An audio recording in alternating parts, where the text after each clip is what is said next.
കൈയില്ലെങ്കിലും ഒരു സഹോദരി മലയാളം സിനിമയിലെ അഭിനയ ചക്രവർത്തിയുടെ ഒരു പടം വരയ്ക്കുന്നതാണ് നമ്മളീ കാണുന്നത്. അപ്പോൾ അംഗവൈകല്യമുള്ളവർ എപ്പോഴും സമൂഹത്തിൽ പുറകിൽ നിൽക്കുന്ന ആളുകളാണെങ്കിലും അവർക്ക് ഒരുപാട് കഴിവുകളുണ്ട് എന്നുള്ളതാണ് പഠനങ്ങൾ തെളിയിക്കുന്നത്. അംഗവൈകല്യമുള്ള ഒരുപാട് വ്യക്തികൾ പലയിടത്തുള്ള കലാപരമായിട്ടുള്ള ജോലികളിൽ ഏർപ്പെടുന്നത് നമുക്ക് കാണാൻ കഴിയും.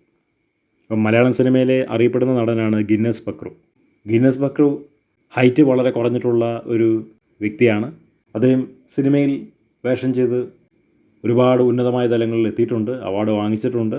അദ്ദേഹം വിവാഹം കഴിച്ചിട്ടുണ്ട്, മക്കളുമുണ്ട്. ജീവിതത്തിൽ പല തലങ്ങളിൽ അദ്ദേഹം എത്തിയിട്ടുണ്ട്. അപ്പോൾ അംഗവൈകല്യം ഉള്ളത് ഒരു പോരായ്മയല്ല ഇന്നത്തെ കാലത്ത്. ആർക്കും കയറി വരാൻ പറ്റുന്ന ഒരു മേഖല ആണ് കലാമേഖല. അത് വരയ്ക്കുന്നതായിരിക്കും, പാടുന്നതായിരിക്കും, പ്രസംഗിക്കുന്നതായിരിക്കും, അഭിനയമായിരിക്കും, എന്ത് വേണമെങ്കിലും ആകാം. അപ്പോൾ കഴിവ് ഒരിക്കലും ആരോഗ്യമുള്ളവർക്ക് മാത്രമല്ല, അത് നൈസർഗികമായി എല്ലാവർക്കും കിട്ടുന്ന ഒരു കാര്യമാണ്. അതുകൊണ്ട് ആരെയും മാറ്റി നിർത്തേണ്ട ആവശ്യമില്ല.